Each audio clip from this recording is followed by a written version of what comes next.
Welcome to Drive the Daf. Clear, structured explanation of the daily daf in 20 minutes. You can even follow in the car. Pesachim Daf is the last full daf on the topic of the carbon Pesach. It contains 3 mishnayos, the first 2 short and the last one very long. And it's discussing more problems that may befall the carbon and how to handle them. The first mishnah is still in the sugya of what to do if a psul occurs to the carbon. When is the carbon considered rejected and he can't even bring it as a shlamim, and when is it not considered rejected as he could bring it as a shlamim?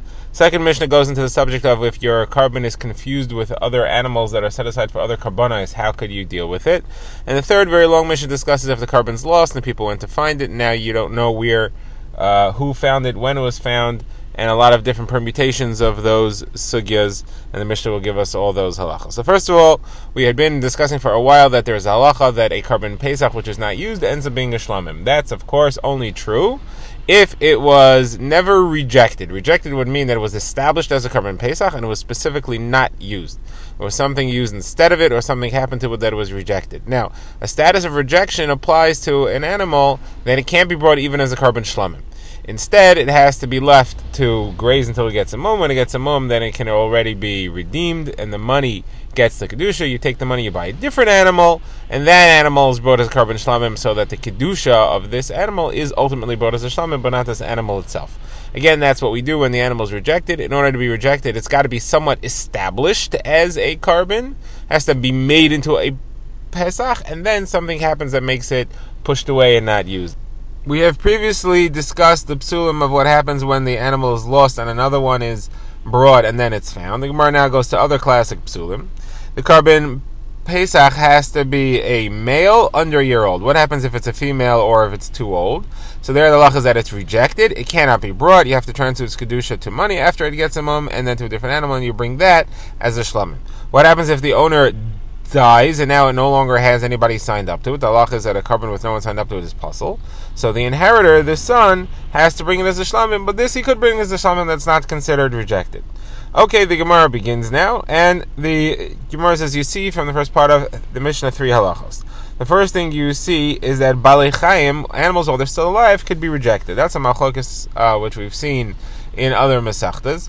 When an animal gets a psul while it's still alive, before it was ever shechted, is that called rejected? That's usually relevant only if the psul later comes off, and you have a chance to bring the animal again. There, the question is it rejected permanently, and even if the psul goes off, it stays rejected and can't be brought, or not? Here, it's a slightly different case. It's rejected from being a pesach, that's for sure, but it could still be brought as a shlamim.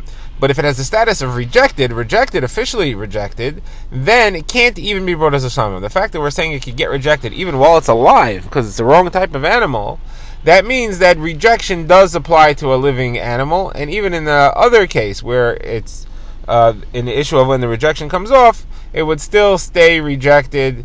And the halacha, again here, as we see from here, is that a living animal can get rejected. It's not only after shechita that a psul happens that makes the entire carbon unfitting and can never be restored. Next halacha we see from here is that it doesn't have to be that there was a time when it was fitting. Even if it started off already in a rejected state, that rejection applies. Why? Because here, when it started off as a female or as too old, it never had a kosher time. You may think that it has to be kosher to be rejected. As a matter of fact, there's a machlokes about that.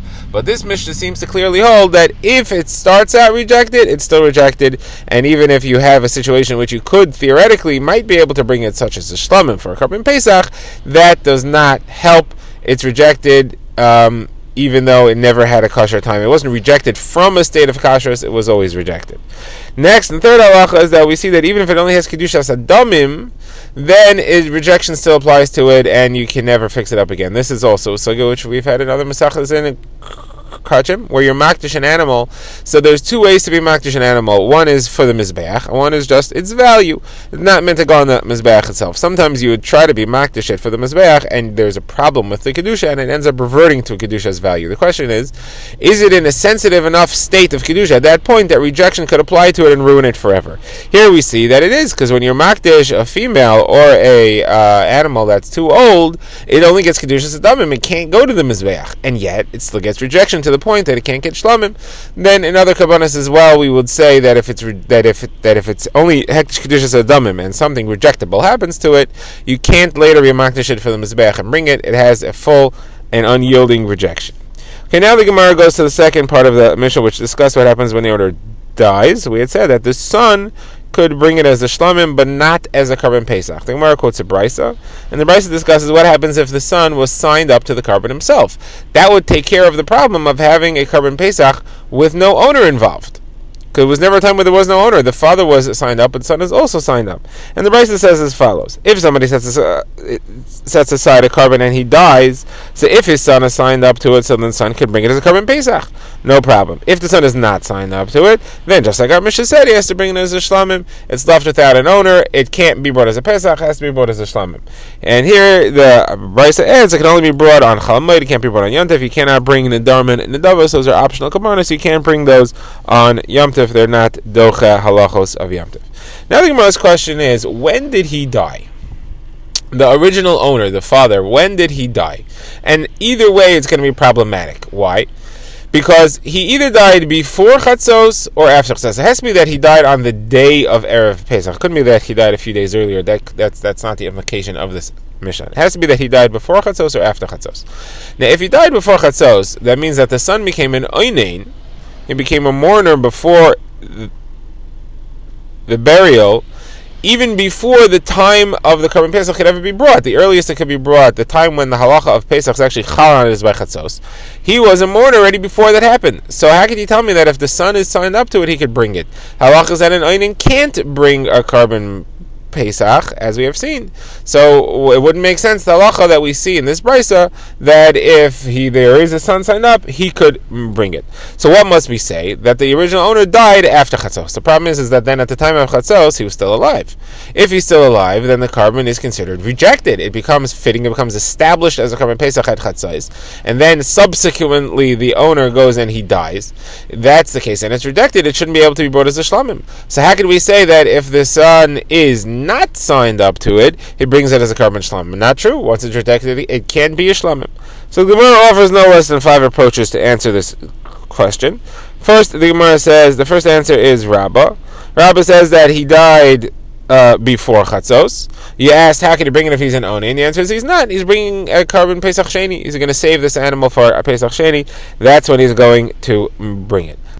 Abaye answers, when it says the two cases of the brisa, one where the son is signed up to it and one where it's not signed up to it, one's talking about where it was before Chatzos that he died, and one is talking about where he died after Chatzos, and they don't have to speak about the opposite cases because there's no chiddush, and therefore everything works out. When it says that if the son is signed up to it, he could bring it as carbon Pesach, that's talking about where he died after Chatzos. What's the chiddush? The chiddush is that he's not considered a mourner because he was already part of the carbon and it was already fitting to be brought even before he became a mourner at all. Now, there is no problem of rejection because it was the son signed up the whole time. There was never a time when there was nobody involved in it. Now, when it says that the son is not signed up to it, that's talking about a situation in which he died before Chatzos. There, the halacha is that it's brought as a shlamim, and it was never rejected because by the time Chatzos came around, it was already not the. It did not belong to the owner, and it never had a time in which it belonged to the owner. It was set aside as a carbon, and then the owner went and died. That's Abaye's answer. Now, third answer is Rav Sharavia. He says we're really talking about all along the entire brisa is referring to when he died after Chatzos. We asked the kasha, if he died after Chatzos, it should be considered rejected because at Chatzos the owner was still alive and it qualified as a carbon. And Rav Sharavia says the Aviv was the father was very close to death at the time of Chatzos. He was a concise, and therefore it never really fully qualified as a carbon because it's unlikely that a concise is going to survive, and it was never really qualified altogether. However, the son was not a mourner yet because the father was still alive, even though he was a concise. Okay, Rav Ashi answers, really we're talking about where he died after Chatzos, but this is Rabbi Shimon, and Rabbi Shimon holds that a Baal Chai, while the animal is still alive, it never gets a full rejection. So, there is no rejection status, and therefore it could still be brought as a shlamim. The Gemara's final answer is Ravina, who says actually what happened is as follows: he died after Chatzos, but he also only set aside the carbon as a carbon Pesach after Chatzos. So at the time of Chatzos, it never qualified. So there was never any qualification. So he died after Chatzos, and therefore the son is qualified to bring it. But there was no rejection because it was never qualified at the time of Chatzos, and he holds like the opinion we've seen earlier, that it's only the moment of Chatzos that makes it qualified and therefore rejected, but otherwise it's not. There's no halacha of qualification and rejection. We now begin the next Mishnah, which discusses what happens if the carbon Pesach, the animal set aside, gets mixed up with other animals set aside for other karbanos. So Rashi gives the example. Let's say the case is he had 3 sheep. One is an Ayla, one's an Asham, one's a carbon Pesach. He mixed them all up. You don't know which one is which. Now the problem is you cannot shecht one in a way differently. You can't shecht any of them and say, well, whichever it should be, that's the one that it is, because they have different halachos. Their avoda is different. So what are you supposed to do? So you have to redeem them all. The problem is the one with the highest value should really go for its carbon. You can't redeem a cheaper one for in exchange for one with a high value. That means some of the money is being lost from karbanos. So the Gemara says you have to bring 3 coins that are all equal to the most valuable of these 3 animals. And you take each coin and you say, this coin should be the Ayla, whichever one is the Ayla. The next one you say this coin should be the Asham, and then this coin should be the Pesach. Now you end up losing money on the deal because you're evaluating each of them at the highest value that it has. But that's fine, you're responsible for that money, you have to add that value. And then you take the 3 coins and you buy other karbanos, and this time you keep track of which one is which, and you do the proper avodah for each one. Now, what happens if it's mixed up with a bechar? Your carbon Pesach is mixed up with a bechar. The halacha of a bechar is that it's only eaten by kahanim. It's not redeemable until it gets a mum, and its avodah is exactly the same as a carbon Pesach. So the Gemara doesn't say what the Tanakama holds, but it does say that Reb Shimon says you could bring a group of kahanim. Kahanim could eat it. Kahanim are allowed to eat a bechar. So what will the kahanim do? They will bring both of these animals on Erev Pesach, and they'll say whichever one is a Pesach is the Pesach, and whichever one is the Bechar is being brought as a Bechar, and then they'll eat them both on Pesach night, and therefore they're allowed to. Kahanim are allowed to eat Bechar, and Kahanim also eat the carbon on Pesach night, and everything is fine. So Gemara asks, everything is not fine. What's not fine is that you're limiting the halachos of the Bechar. Bechar is supposed to be eaten for 2 days and a night, and here it's only eaten for 1 day, or really for 1 night altogether. The halacha is you're not supposed to minimize or limit the halachos and the permissions for any carbon. So Gemara says, well, this is Rabbi Shimon. Rabbi Shimon doesn't hold of that, as we've seen in other Mishnayos. Rabbi Shimon says if you confuse, let's say, an Asham and an Ayla, an Asham and a Shlamim, so you keep the stricter halachas for both of them. You say, listen, I don't know if it's an Asham or Shlamim, therefore I'll keep them both. You have to shecht it in the northern part of the Hazara. It has to be eaten for male kahanim for 1 night and a day. It has to be inside the Hazara. Fine, you keep the strict halachas for all of them. It's not a problem that you've limited the one that really should have had more lenient halachas. Okay, now the Gemara says, but according to the Rabbanan, what are you really going to do with the situation where you mixed up a Pesach and a Bechar? There is no way out. You can't limit the halachos, and you can't redeem them both on coins because a Bechar is not redeemable until it gets a mum. And once it gets a mum, you can't bring it as a carbon of any sort. The Gemara answers, the Rabbanan will say as follows. Here's what you do. You take 2 coins, each one worth the value of the most expensive one. You say, this one is the Bechar, this one is the Shlamim. You redeem them both, and now you have to bring the Shlamim. You take the coin and you're makriv with that money a carbon Shlamim. So you've taken care of the carbon Pesach, has become a Shlamim.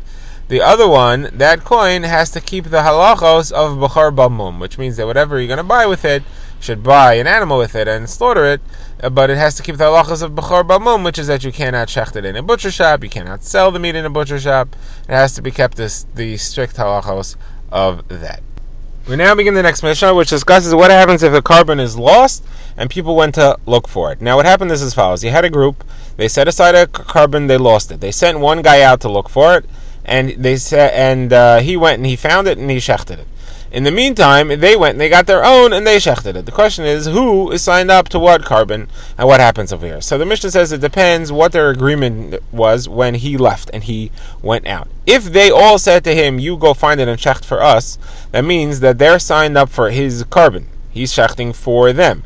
Now, if they go and they shecht theirs, they're rejecting his, and they are shechting their own. They are withdrawing from being in the original carbon. Now they're making their own. He, however, sticks with his. So therefore, it depends on which one is brought first. If his is brought first, so then they never rejected themselves. They never pulled out of his, because by the time they brought their own, they were already yaitza with his. So everybody could eat from his carbon. If, however, they brought theirs first, so he still eats his carbon because he never withdrew from it. They withdrew from his and they do their own.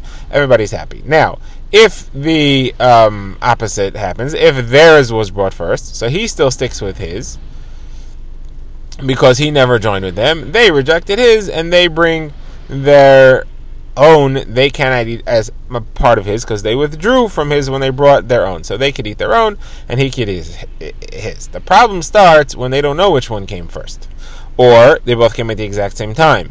So he is definitely signed up to his. He could eat his, no problem. They don't know who they're signed up to because they brought their own, but they don't know if at the time that they brought their own, they were already yaitza with his, and therefore they never left his, or if they did leave his because they brought theirs first, they don't know what to do. Therefore, they can't eat from any of them.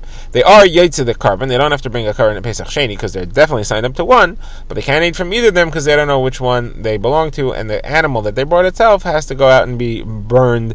It ends up where all carbonas that aren't eaten end up.